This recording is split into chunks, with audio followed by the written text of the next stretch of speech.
नमस्ते बच्चों, मैं आपकी गृह विज्ञान विषय की अध्यापिका मनीषा गौतम आज आपको पाठ 22 सिलाई नाप की विधियाँ पढ़ाने जा रही हूँ। तो देखिए बच्चों, सिलाई नाप की विधियाँ यानी कि जब हम कपड़े को सिलते हैं तो सिलने से पहले उसकी जो नाप ली जाती है या किस विधियों का प्रयोग करके कपड़े को काटा जाता है, आज हम इस पाठ में आपको पढ़ाने वाले हैं। ठीक है, और देखिए बच्चों, इसके मुख्य बिंदु देख लेते हैं। नाप की विधियां, नाप द्वारा वस्त्रों के लिए कपड़े का अनुमान लगाना। तो चलिए बच्चों शुरू करते हैं। सभी बच्चे अपनी बुक खोलेंगे और मेरे साथ साथ ध्यानपूर्वक पढ़ेंगे। मनुष्य की सुंदरता कपड़ों को सही नाप पर निर्भर करती है। यानी कि मनुष्य की जो सुंदरता होती है वो कपड़ों के सही नाप पर निर्भर करती है। ये तो आप सभी जानते हैं कि अगर हम उस कपड़े का नाप सही नहीं लेंगे या कपड़ा सही नहीं सिलवाएंगे और जब हम उसे अपने शरीर पर धारण करते हैं तो वो थोड़ा अटपटा सा लगता है, जिससे बहुत ही व्यक्ति का व्यक्तित्व जो है वो भद्दा सा प्रतीत होता है। तो सही नाप का वस्त्र तभी सिला जा सकता है जबकि व्यक्ति के शरीर की नाप सही ली जाए। तो वस्त्र तो तभी सिला जाएगा सही जब उसकी नाप सही होगी।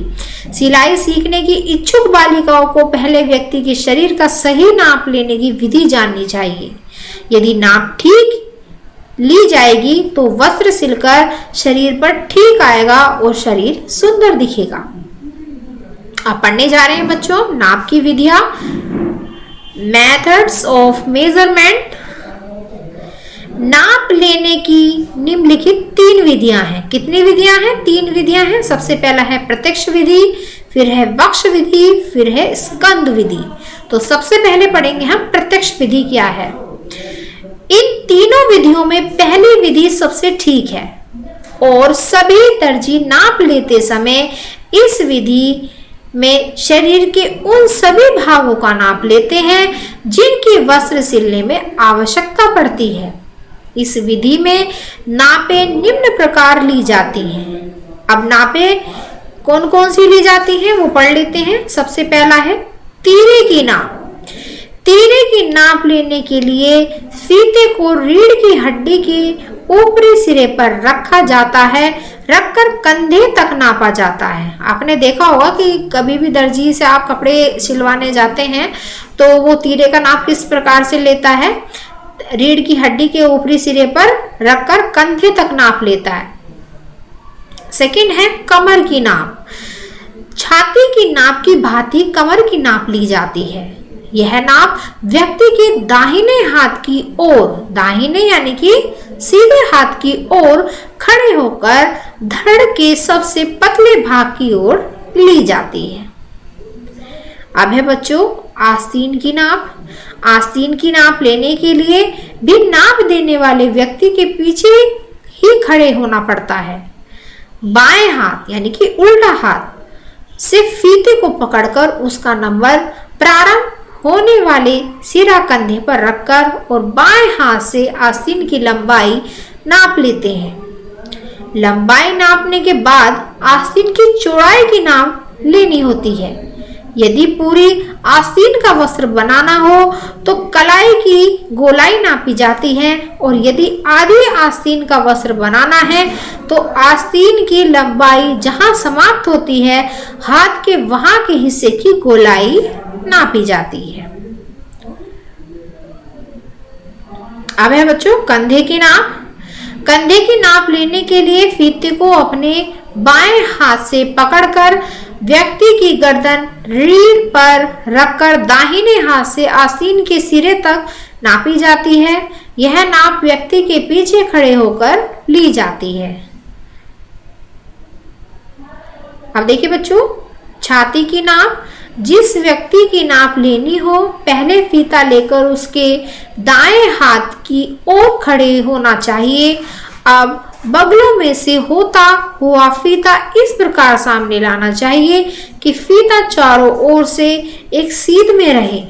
नाप लेते समय फीते को चारों ओर से इतना ढीला रखना चाहिए कि व्यक्ति आसानी से श्वास लेता रहे। अब है मियानी की नाप, मियानी की लंबाई एवं चौड़ाई की नाप भी लेनी चाहिए।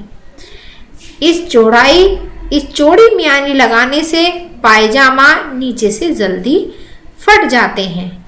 तो देखिए बच्चों, यहाँ पर विभिन्न प्रकार की नापें बताई जा रही हैं सिलाई के लिए कि यहाँ पर कौन कौन सी बातों को ध्यान में रख के सिलाई करनी चाहिए, कौन कौन सी नाप लेनी चाहिए, कौन कौन सी नाप की आवश्यकता पड़ती है कपड़े को सिलने के दौरान, ये हम इसमें पढ़ रहे हैं। वैसे तो आप जब 9th और 10th कक्षा में आ जाएंगे तब आपको पूर्ण रूप से ये सिलाई के बारे में पढ़ाया भी जाएगा और सिखाया भी जाएगा।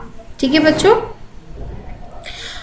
पायजामे की नाप, पैंट पायजामे तथा नेकर आदि के नीचे के घेरे को पायचा कहते हैं। कम चौड़ी मियानी लगाने से पायचे नीचे से जल्दी फट जाते हैं। तो जो पायचे होते हैं हमारे, जो सलवार के पायचे होते हैं, तो वो थोड़े चौड़े लगाने चाहिए, क्योंकि अगर हम उसे छोटे बनवाएंगे तो वो जल्दी से फट जाएंगे, जिससे सलवार नीचे से घिसने का भी खतरा रहता है। नीचे के वस्त्रों की लंबाई, पायजामा, पैंट, पेटीकोट एक सलवार आदि सीने के लिए कमर पर फीता रखकर नीचे छोड़ दिया जाता है। नीचे तलवे तक की लंबाई नापी जाती है, यानी कि ली जाती है। अब है सीट की नाप। फीते को कूलों पर ठीक प्रकार से घुमाकर कूले के चारों ओर की नाप ली जाती है, उसे बोलते हैं सीट की नाप। यानी कि सीट जो बैठने का स्थान होता है। गले की नाप, कमर या सीने की भांति ही फीते को गर्दन के चारों ओर घुमाकर गर्दन की नाप लेते हैं, इसे कहते हैं गले की नाप। कमर की लंबाई, वस्त्र की विशेषकर ब्लाउज की सही फिटिंग आए, इसके लिए कमर की लंबाई नाप लेते हैं। वक्ष विधि, इस विधि में ऊपर का कोई वस्त्र सीना हो तो केवल सीने की नाप ही लेते हैं। उसी नाप के द्वारा शरीर के अन्य भागों की नाप निकाल लेते हैं। इसीलिए इस प्रकार के नाप लेने से कभी कभी वस्त्र ठीक फिटिंग का नहीं सिलता है। इसे कहते हैं बच्चों, जैसे कि थोड़ा सा अनुमान लगा लिया और सीने की नाप ले ली और उसी के अकॉर्डिंग सारा पूरा वस्त्र सिल दिया कि हाथ कितने होंगे, कंधे कितने होंगे, कमर कितनी होगी। तो ये जो तरीका है, ये जो ढंग है, ये कपड़े को सिलने का अच्छा नहीं माना जाता। थर्ड है स्कंद विधि। यह विधि भी वक्ष विधि के समान ही है। अंतर केवल इतना है कि इसमें वक्ष के स्थान पर कंधे नाप लेते हैं और फिर उसे अन्य भागों की नाप ज्ञात कर लेते हैं। अब बच्चों, नाप द्वारा वस्त्रों के लिए कपड़े का अनुमान लगाना।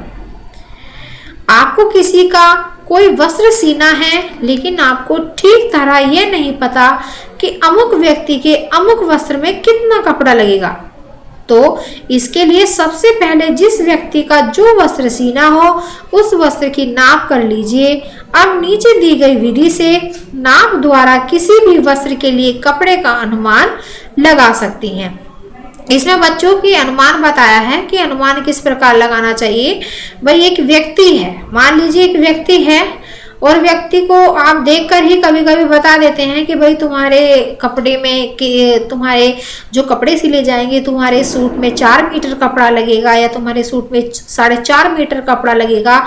जो महिलाएं भारी सलवारें धारण करती हैं, पहनती हैं, कभी कभी तो वो 3 मीटर में ही अपनी सलवार को बनवाती हैं, उनमें बहुत सारी घूम घेरे बनवाती हैं और इसीलिए व्यक्ति को देखकर ही पता चलता है कि उस व्यक्ति को कितने कपड़े का कपड़ा ही उपयोग में आएगा।